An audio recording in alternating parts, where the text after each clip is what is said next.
तो बच्चों हम लोग एक्सरसाइज स्टार्ट कर रहे थे 9.4। हम लोगों ने क्वेश्चन नंबर 16 तक कंप्लीट कर लिए थे।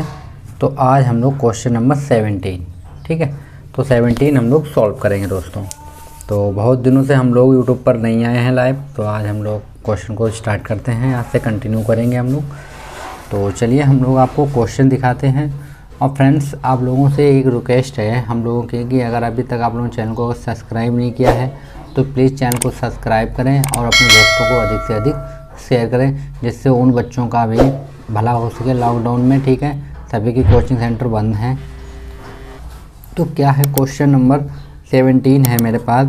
हमें दिया गया बिंदु 0, -2 से गुजरने वाले वक्र, ठीक है, गुजरने वाले एक ऐसे वक्र का समीकरण ज्ञात कीजिए जिसके किसी बिंदु, ठीक है, जिसके किसी बिंदु x, y पर स्पर्श रेखा की प्रवणता और उस बिंदु के y निर्देशांक का गुणनफल, जो उसका y निर्देशांक है का गुणनफल उस बिंदु के x निर्देशांक के बराबर है, ठीक। ये हमें क्वेश्चन दिया गया है। आप लोगों ने क्वेश्चन देख लिया होगा अच्छे से, इसको आप लोग क्वेश्चन अपनी बुक में देख लीजिए, ठीक है। तो चलिए हम लोग इसको सॉल्व करते हैं। कैसे हम लोग इसको सॉल्व करेंगे दोस्तों? तो देखो करना क्या, हमें पता है कि प्रवणता क्या होती है। प्रवणता होती है dy/dx, ठीक, ये होती है प्रवणता, ठीक। तो चलिए इसे हम लोग सॉल्व करते हैं।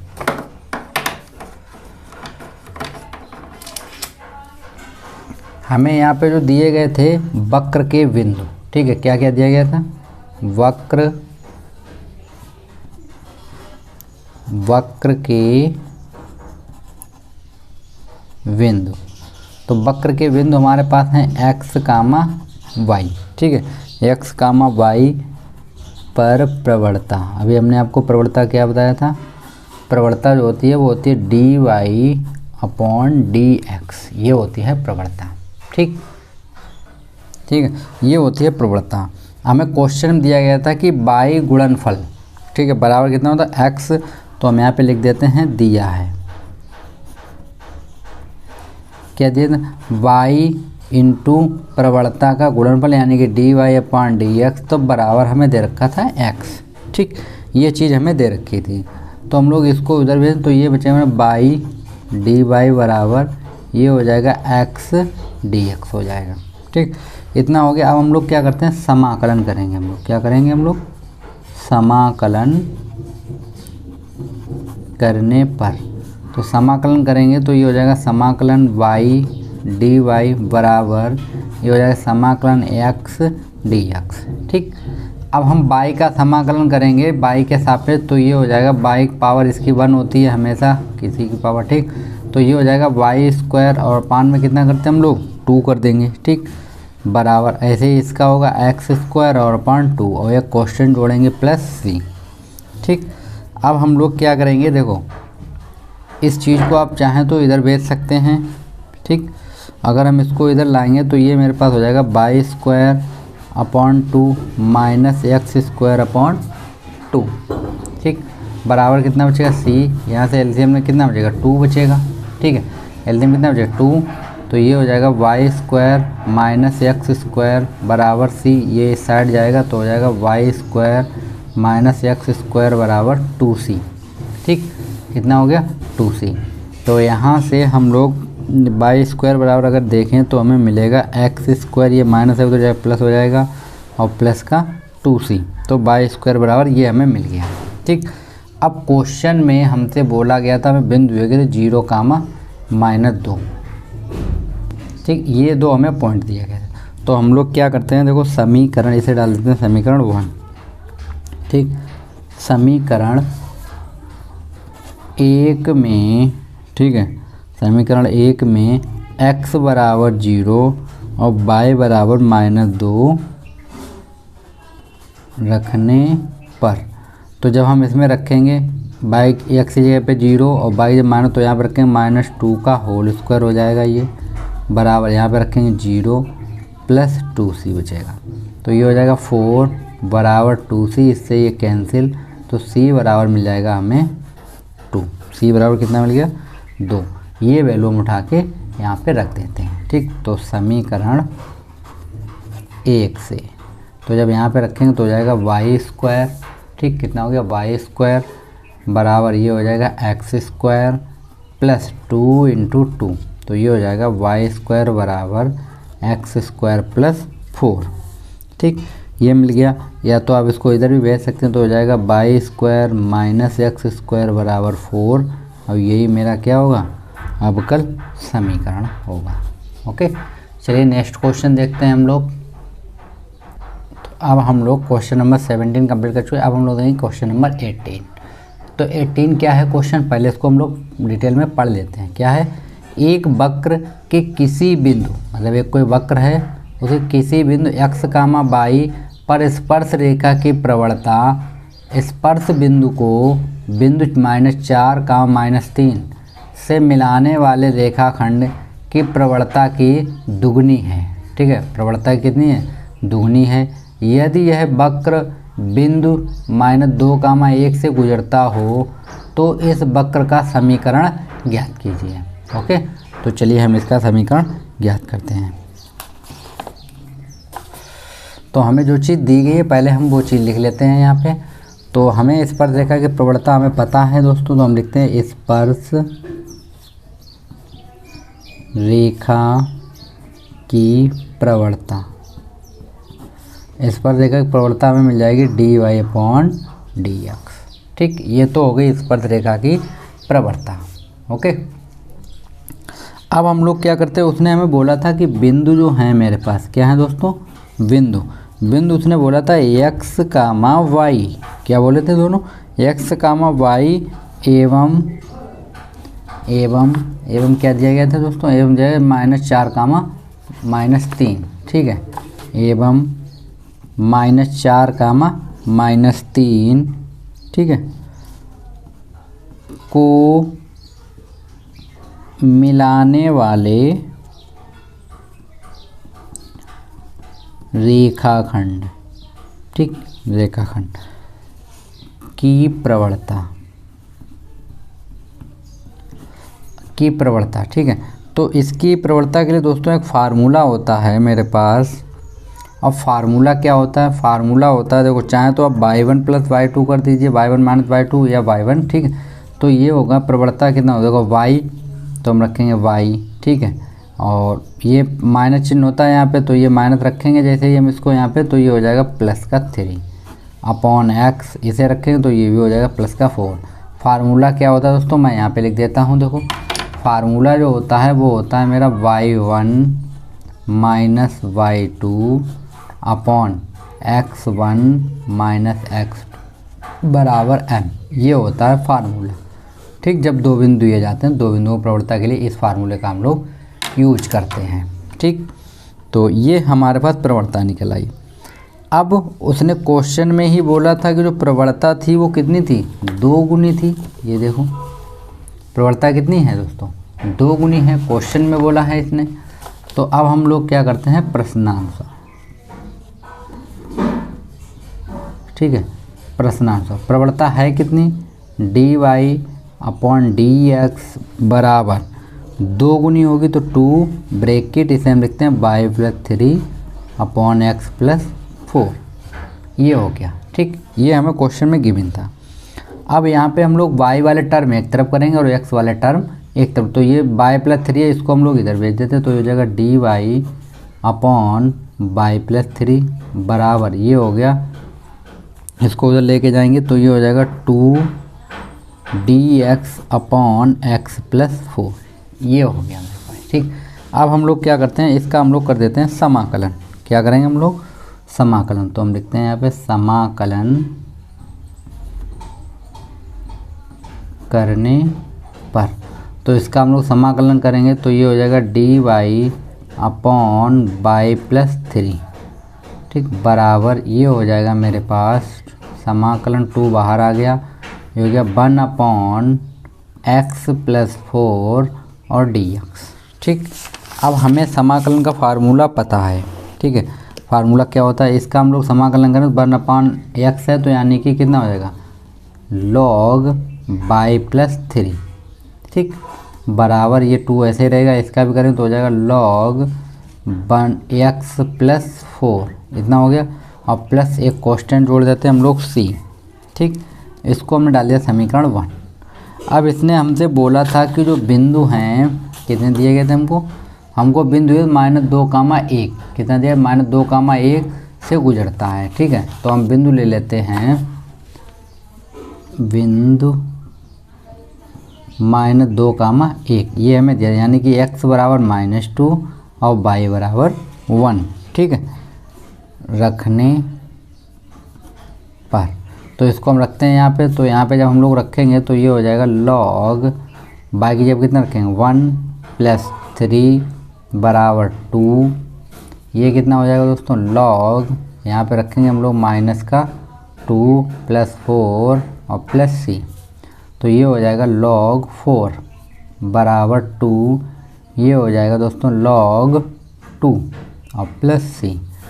तो इसको हम लोग क्या कर सकते हैं, देखिए इसको इधर भेजेंगे तो 4 हो जाएगा, तो ये हो जाएगा log 4 बराबर log 4 +c। तो इसको आप लोग इधर भेज दें तो ये कट जाएगा, तो c बराबर कितना मिलेगा, यहाँ पे c बराबर 0 मिल जाएगा, इससे ये चीज़ कैंसिल, तो c बराबर 0, यानी कि c बराबर कितना निकला 0। इस 0 को हम लोग समीकरण 1 में पुट कर देते हैं यहाँ पे, ठीक है। तो जब यहाँ पे हम लोग पुट करेंगे तो हमें कितना मिल जाएगा, देखो तो हमें मिलेगा log y + 3, ठीक है, बराबर 2 log ये हो जाएगा x + 4 और +0, ये तो 0 हो गया और 0 से हमें कोई मतलब नहीं है, ठीक है। इस पावर को हम लोग ऊपर भेज दें तो ये हो जाएगा y + 3 log में है, ठीक है, log बराबर ये ऊपर जाएगा क्योंकि एक फार्मूला होता है m log n, तो इसे हम लोग लिख सकते हैं log n की पावर m, ठीक। तो ये जाएगा, ये हो जाएगा मेरे पास log x + 4 की पावर 2, इससे ये चीज़ कैंसिल हो जाएगी, ठीक। तो हम लोग लिख सकते हैं y + 3 बराबर x + 4 का होल स्क्वायर, और यही मेरा हम लोगों को क्या होगा आंसर होगा, ठीक। तो ये मेरा क्या होगा आंसर होगा। चलिए नेक्स्ट क्वेश्चन देखते हैं हम लोग, क्वेश्चन नंबर 19, ठीक है। क्वेश्चन नंबर 19 क्या है, पहले हम लोग क्वेश्चन 19 को पढ़ लेते हैं, ठीक है, उसके बाद हम लोग सॉल्व करेंगे। तो क्वेश्चन 19 क्या है दोस्तों, देखो एक गोलाकार गुब्बारे का आयतन जिसमें हवा भरकर फुलाया जाता है, ठीक है। एक गुब्बारा है उसमें क्या हवा भर के फुलाया जाता है, स्थिर गति से बदल रहा है, मतलब कोई गति होगी उस गति से ये बदल रहा है। यदि आरंभ में इस गुब्बारे की त्रिज्या कितनी हो 3 इकाई है, मतलब जो गुब्बारा है उसकी त्रिज्या कितनी 3 इकाई है, और 3 सेकेंड बाद 6 इकाई है, और 3 सेकेंड बाद कितनी हो जाएगी 6 इकाई है, तो t सेकेंड बाद उस गुब्बारे की त्रिज्या क्या होगी। तो t सेकेंड बाद हमें बतानी है कि उस गुब्बारे की जो त्रिज्या थी वो क्या होगी, ठीक है। तो ये क्वेश्चन आप लोगों ने देख लिया होगा, आप अपनी बुक में भी देख लीजिए इसको, ओके। तो इसको हम लोग सॉल्व करते हैं क्वेश्चन को। तो हम लोग पहले क्या करते हैं, यहाँ पे गुब्बारे का आयतन हम लोगों को नहीं पता है, ठीक। तो हम लोग यहाँ पे एक काम करते हैं, हम गुब्बारे के आयतन को मान लेते हैं, ठीक। तो हम यहाँ पे लिख देते हैं माना गुब्बारे का आयतन बराबर b। हमने गुब्बारे का जो आयतन है वो कितना मान लिया b मान लिया हमने, ठीक है। गुब्बारे का आयतन b ले लिया। अब हमें क्या दिया गया था, हमें दिया गया था कि प्रवणता जो है तो dB/dt, मतलब जो आयतन है उसका k गुना, मतलब ये कुछ भी मान सकते हैं हम, k की जगह पे x y z कोई नंबर मान सकते हैं, ठीक है। तो अब हमें पता है कि गुब्बारा गोल होता है, तो गोले का आयतन क्या होता है दोस्तों, गोले का आयतन फार्मूला होता है 4/3 πr/3, ये होता है फार्मूला, ठीक। तो यहाँ पे हम लोग b की जगह पर रख देते हैं, तो ये हो जाएगा d/dt ब्रैकेट 4/3 πr/3 और बराबर कितना रहेगा k, ठीक। ये इतना हो गया। अब हम लोग क्या करते हैं, अब आप लोग अगर एक चीज़ नोट करें तो यहाँ पे देखो आपको क्या होगा, टी के रिस्पेक्ट में हम लोग क्या कर रहे हैं, इसका अवकलन कर रहे हैं। क्या कर रहे हैं हम लोग, अवकलन कर रहे हैं। तो ये 4/3 तो कांस्टेंट है, ऐसे रहेगा, पाई भी ऐसे रहेगा, ये पावर क्या है आगे आएगी एक बार, ठीक है। और ये हो जाएगा आर स्क्वायर, ठीक। और जब आर का करेंगे तो हो जाएगा dr/dt बराबर ये रहेगा मेरे पास के। अब यहाँ 3 से 3 कैंसिल, तो ये हो गया 4 पाई आर स्क्वायर और dr/dt बराबर के, इतना बन गया। अब हम लोग क्या करते हैं, देखो dr को एक तरफ रखते हैं, के को इधर, इसको हम लोग इधर भेजेंगे, तो ये हो जाएगा 4 पाई आर स्क्वायर dr बराबर ये हो जाएगा के dt, ठीक। अब हम लोग कर देते हैं समाकलन, तो करते हैं हम लोग समाकलन करने पर। तो जब हम लोग समाकलन करेंगे तो ये हो जाएगा मेरे पास 4 पाई आर स्क्वायर dr, ठीक। और बराबर ये हो जाएगा समाकलन के dt, ठीक है। इतना समाकलन हो गया। तो इसका हम लोग समाकलन, तो 4 पाई तो कांस्टेंट है तो ये तो बाहर रहेगा, तो 4 पाई आर का हम लोग करेंगे तो हो जाएगा r³ और अपॉन 3, ठीक। बराबर इसका हम लोग करेंगे के तो बाहर रहेगा, टी का करेंगे तो हो जाएगा KT और के कांस्टेंट c जोड़ दे। इसको हम लोग डाल देते हैं समीकरण नंबर 1। अब हमें क्वेश्चन बोला गया था पहले शुरू में ही कि यदि प्रारंभ में गुब्बारे की त्रिज्या कितनी 3 सेकेंड 3 इकाई, तो t बराबर तब कितना होगा 0 होगा, ठीक। तो इस t बराबर कितना होगा 0, तब r बराबर कितना होगा 3। तो यहाँ पे पुट करते हैं हम लोग, तो ये हो जाएगा 4 पाई, यहाँ पे r रखेंगे हम लोग तो कितना हो जाएगा 3 की पावर 3 है अपॉन 3 बराबर k इंटू 0 प्लस c। तो 1 3 से कैंसिल, 3 3 का 9 और 9 चौक 36, कितना हो गया 36 पाई बराबर c, यानी c की वैल्यू कितनी निकली यहाँ पे 36 पाई, ठीक। अब 36 पाई यहाँ पे निकली है। अब हम लोग क्या करते हैं, ठीक। उसके बाद हमसे सवाल में बोला गया था कि इकाई और 3 सेकेंड बाद 6 इकाई हो जाता है, यानी कि t बराबर अब हमें कितना दिया गया है, अब हमें दिया गया है t बराबर 3, तब r बराबर हो जाता है 6, ठीक। इसको हम रखते हैं समीकरण 1 में, यहाँ पे रखेंगे तो ये हो जाएगा 4 पाई इंटू r की अब कितना रखेंगे 6, तो ये 6 की पावर 3 अपॉन कितना हो जाएगा 3, ठीक। बराबर यहाँ पे रखेंगे हो जाएगा तो 3k और प्लस c। तो यहाँ से क्या होगा, देखो इसको भी काट नहीं सकते हम लोग, तो हम ऐसे रखेंगे इसको 4 पाई, ठीक। 4 पाई इंटू ये हो जाएगा 216/3 बराबर कितना हो जाएगा 3k प्लस, हम लोग c की वैल्यू रखते हैं, c की वैल्यू कितनी है 36 पाई, ये हम लोगों ने वैल्यू रख दी, ठीक।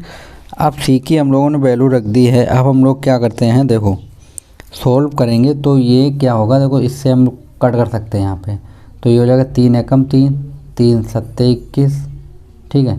और एक क्या बचेगा, और ये हो जाएगा डायरेक्ट जाएगा 3 दूनी 6, 72 हो गया, कितना हो गया 72 हो गया। तो ये हो गया 4 पाई गुणे 72 बराबर हो जाएगा 3k प्लस 36 पाई, ठीक। इन दोनों का हम गुणा करेंगे तो 4 दूनी 8 और 7 चौक 28 पाई, ये 36 पाई इधर लेंगे, माइनस का हो जाएगा 36 पाई, ठीक। बराबर कितना बचेगा 3k। तो जब इसको हम माइनस करेंगे 228 से 36, तो बचेगा मेरे पास 252 पाई बराबर बचेगा 3k। तो यहाँ से k बराबर कितना निकल के आएगा, तो ये आएगा 252/3 पाई, ठीक। तो इसको 3 एकम 3, 3 अट्ठे 24, 1 बजा 3 चक्कू 12, तो k बराबर कितना निकला यहाँ पे 84 पाई। तो जो k की वैल्यू थी वो निकली 84 पाई। अब हम लोग क्या करते हैं, ये जो मान है k का और ये जो निकाला हमने c का, इन दोनों को हम रखते हैं समीकरण 1 में, ठीक। तो हम लोग यहाँ से हल कर लेते हैं, k तथा c का मान समीकरण 1 में रखने पर, तो रखिए यहाँ पे, तो ये हो जाएगा 4/3 पाई r³, ठीक। यहाँ पे रख रहे हैं हम लोग, बराबर k की वैल्यू है 84 पाई टी, ठीक, और प्लस 36 पाई। तो ये हम लोगों ने वैल्यू रख ली यहाँ पे, ठीक। अब हम लोगों ने वैल्यू रख ली है, तो हमें यहाँ से क्या करना है, इसको थोड़ा सा सोल्व करना है। हम लोग एक काम करते हैं, इस चीज़ को हम लोग उधर भेज देते हैं, ठीक।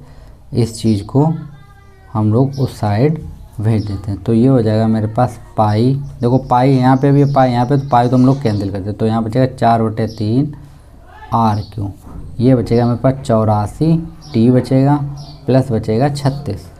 तो आर क्यू बराबर हो जाएगा, यहाँ पे हो जाएगा 84 टी इंटू ये इधर जाएगा तो हो जाएगा 3/4, प्लस ये हो गया 36 गुणे 3/4, जिसे 4 एकम 4, 4 ने 36। इसे भी हम लोग काट सकते हैं, 4 एकम 4, 4 दूनी 8 और 4 एकम 4।